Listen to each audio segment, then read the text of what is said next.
What is the gameplay of Lands of the Mesozoic like?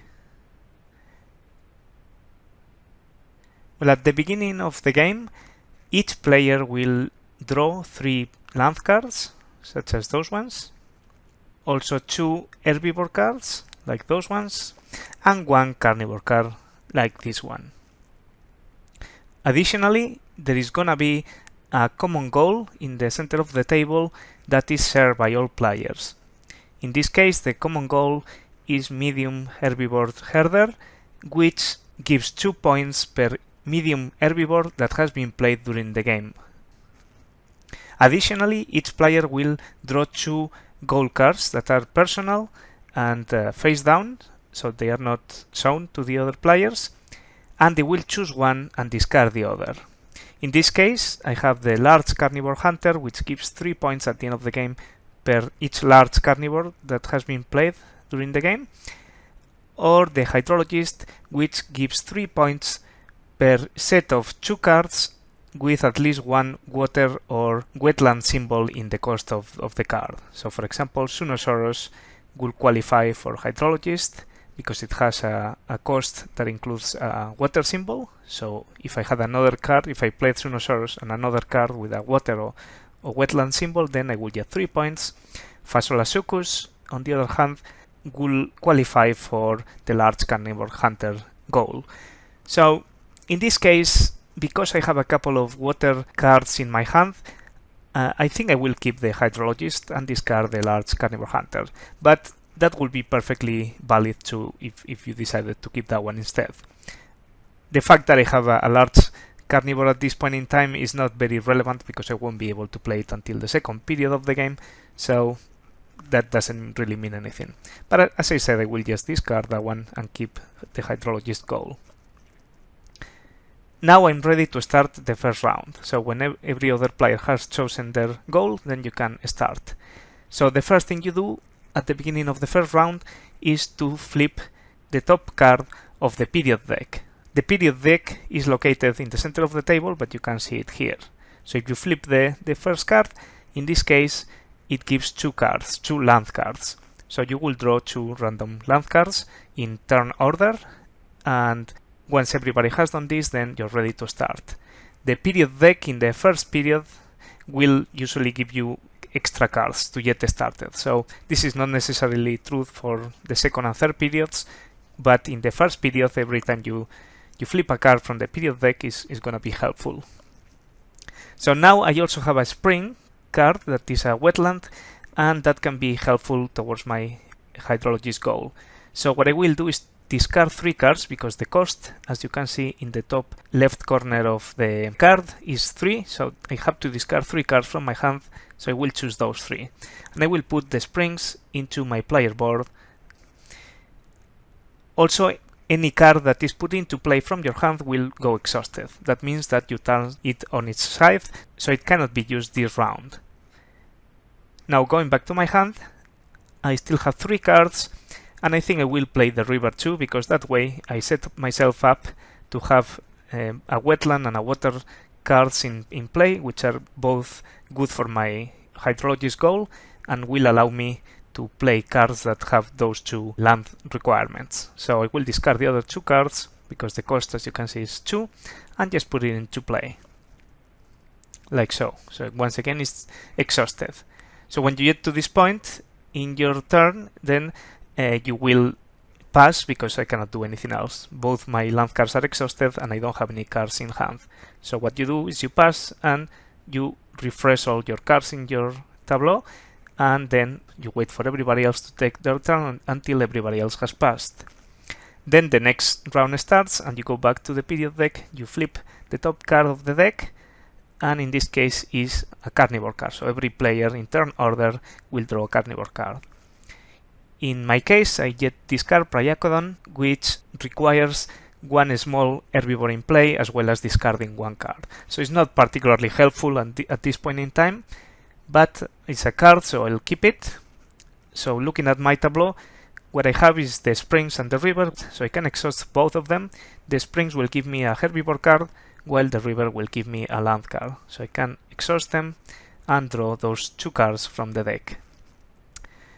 So the Triceratops meets the common goal of the medium herbivore, so it's a medium herbivore card, and it requires a forest and a dryland symbol. So I have neither of them in my tableau at this point in time, but I also drew a semi-arid desert, which I could play, and then maybe play the Triceratops later on if I get a forest card.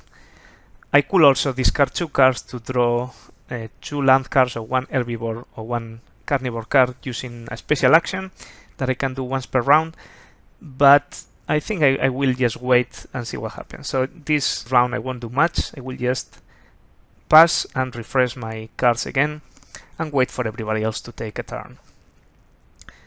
So once again, we start the next round by flipping the card at the top of the period deck, and in this case is drawing an herbivore card. So the one I drew is Giraffe Titan, which is a fairly good card. It has a nice ability that gives you 1 victory point token of value 1 every time you play a card with prairie symbol, but I don't have a prairie, I don't have a forest, and the ability doesn't even match any of my goals, so it's not very helpful. However, I have noticed that in the center of the table somebody just discarded Plagiosaurus, and this card actually is very useful for me at this point in time because the cost is 1 water and 1 wetland, which is exactly what I have in play in my ecosystem, and it only costs 1 card. So it's small, it doesn't meet the common goal, but it does qualify for my personal goal because it has both a wetland and a water symbol. Furthermore, once it is in play, it will make any card that I play that has a water symbol in their cost have a discount of 1 card, which is gonna work really well with my goal. So what I can do is I can exhaust the springs, which lets me draw an herbivore card, and I can draw that card from the deck or from the top of the discard pile. So what I can do is exhaust it and draw Plagiosaurus into my hand. So I put it there, and if I play it, because it's a small herbivore, I will also be able to play Priacodon a bit later if I want to. So I don't have much more to do right now, but I still have the river, which I haven't used, so I can exhaust it, and that will let me draw a land card, which in this case is a Cycad Forest. So I can do with more land cards in play, and the Cycad Forest only costs 2 and lets me draw land cards on an ongoing basis. So I think I will discard the Semi-Arid Desert and the Giraffe Titan because they aren't particularly helpful to me at this point in time, and I will put the Cycad Forest in my ecosystem. So exhausted, once again I pass, and at this point I refresh all my cards in play. So the following turn I could exhaust the springs and the river and discard one of my cards, for example the Triceratops, and that will let me put the Plagiosaurus in play, which will be put into play exhausted, and in this way I will keep going every turn. So in future turns I could keep drawing cards using my lands or the cards of the period deck that let me draw extra cards in this first period, and I could then play something like Stringosaurus, which has a cost of 2 cards, 1 forest and 1 water, so I could exhaust the river and the Cycad Forest, but I will only have to pay 1 card because the Plagiosaurus gives me a discount for any card that has a water symbol. So this card qualifies for that discount. And in future turns, I could then play Priacodon, which I had drawn earlier, by exhausting Plagiosaurus and discarding 1 card, and so on. Then I could maybe put into play some lands that then will let me play other cards which have different symbols, and so on. And this will continue until we reach the end of the period, and then there is a major extinction that will wipe out part of my ecosystem, or until I fill all the slots in the ecosystem that are available in period 1. As you can see, there are 3 slots that I cannot access yet. There is 2 that will open in period 2, and then a 3rd one for a large carnivore that will open in period 3.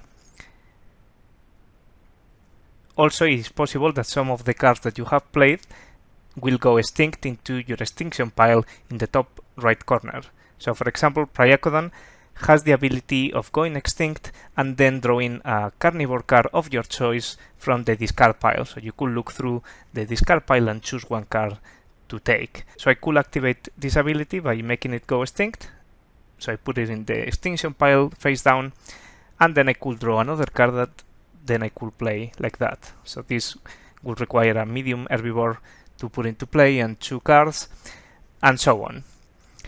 So besides this, besides playing your cards, you also have to think about the race goals of the game, which are 5, and basically those are milestones that the first player that achieves them will get a victory point token of value 2, and the second player to achieve them will get a victory point token of value 1.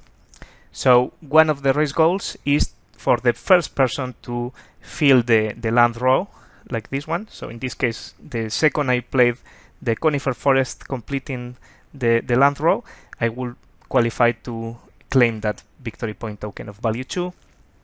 Then there is another goal which consists on filling the herbivore row, which, as you can see, it cannot be done until period 2 because there is one slot that won't be open until then, and the same goes for the carnivore row. So the first person to fill the 3 carnivore slots will get a victory point token of value 2. And this cannot be done until period 3 because of the availability of the last slot. In addition, there are 2 more race goals. One is for the first person to use extinction ability of an herbivore card. So the Semsaurus, for example, could go extinct, and then I could claim that goal straight away. And the last race goal is for the first person to gain a victory point token of any value using the ability of a carnivore card. So Kulasukus, for example, could be activated to gain a victory point token, and then that will qualify for the race goal. So you have to keep an eye on the other players to see what they are doing, and if you should be playing another land card or using an extinction ability before anybody else, and also checking what cards they are discarding, because often they will discard something that can be really helpful for you. And the same goes for you. You have to watch what you are discarding and that you don't help the other players. So the last thing that you need to consider is the coming of the major extinction events at the end of the periods, which, as I said before, will make many of your cards go extinct. So you will have to plan for it, think about which cards you want to keep and which ones will be helpful, as well as which cards you keep in your hand to start the next period in the best way possible. But this, I think, is a topic for a different video.